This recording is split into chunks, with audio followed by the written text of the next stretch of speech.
Chapter 32. While the lost girls settle down in their camp, Wyn, Rose and I go back to the dojo, where we've tied hammocks between the trees.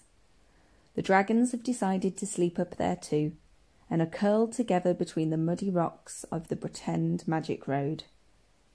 As more and more stars come out, Wyn chatters on about how heroic we were riding Vlad, ignoring Rose's frequent request to, "Please shut up." Eventually he drops off, and soon his snores are competing with the low rumbling coming from the dragons. I can't sleep. I sway in my hammock, my mind stuck on Grandad. I've been doing this all day, counting down the hours, trying to work out just how long we've got left. I tell myself we've got time, that I need to stay calm and focus on getting into the crow's nest. But then I start doing sums again. And before I know it, I'm wondering if Grandad can feel cold or hunger when he's stuffed. If it's made his asthma better or worse.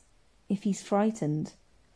I hate thinking that while I'm safe in my hammock, with the warm stars shining on me, he's chained up in a cold dungeon.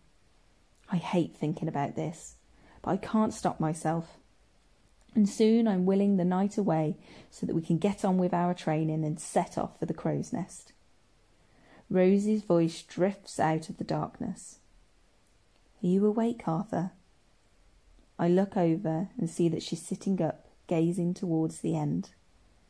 The stars are shining on the snow-topped mountains, turning them pink, then purple, then pink again.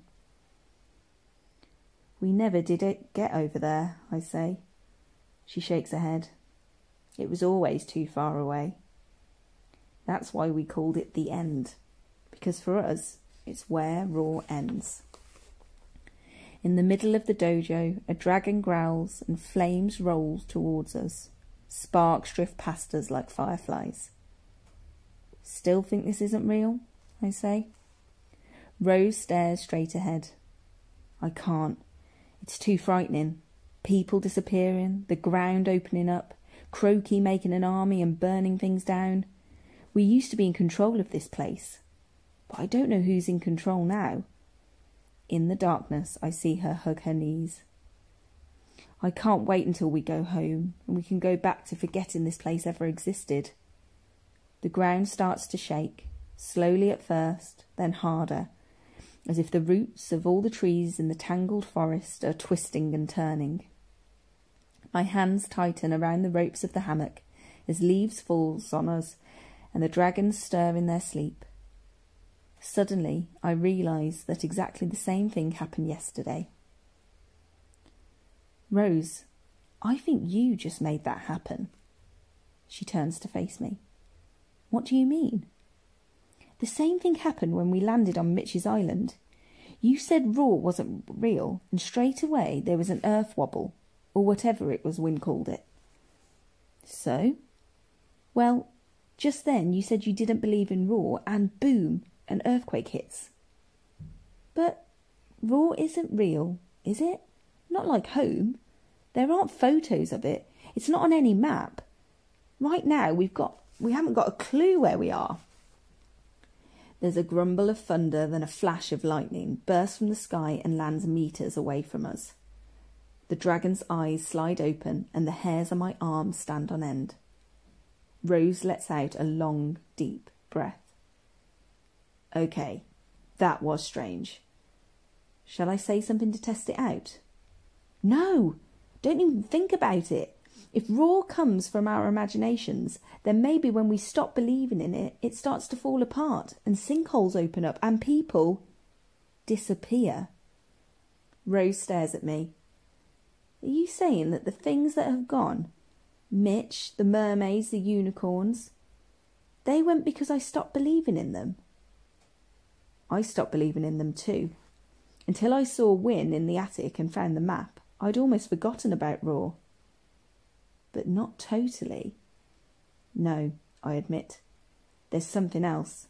Wyn said that big cracks appeared on our birthday at dusk, and we both know what happened then." "The dragon fight," says Rose, and I nod. I'd been out watching the new Star Wars film, and when I got back, Rose announced that she'd had a clear out and given Dad some toys to take to the charity shop. But they weren't any old toys. They were the models of dragons that we'd both been collecting for years.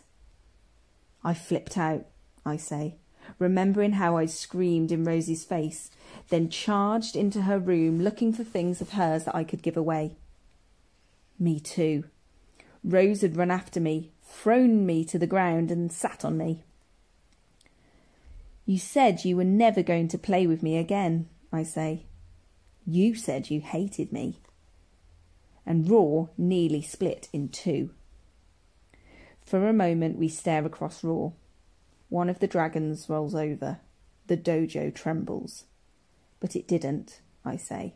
And we're here right now. Doesn't that make you believe in Raw? I can't. I want to go home.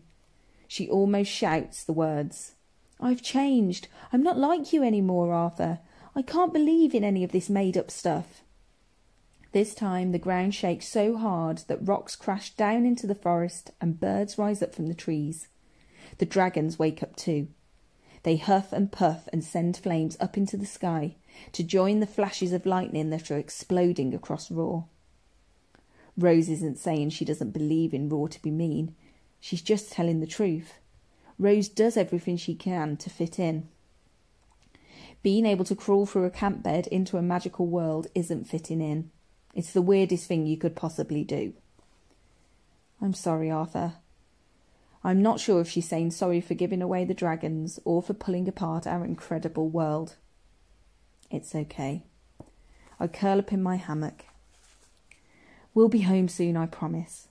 Then I pull the blanket over my shoulders. Rose doesn't lie down.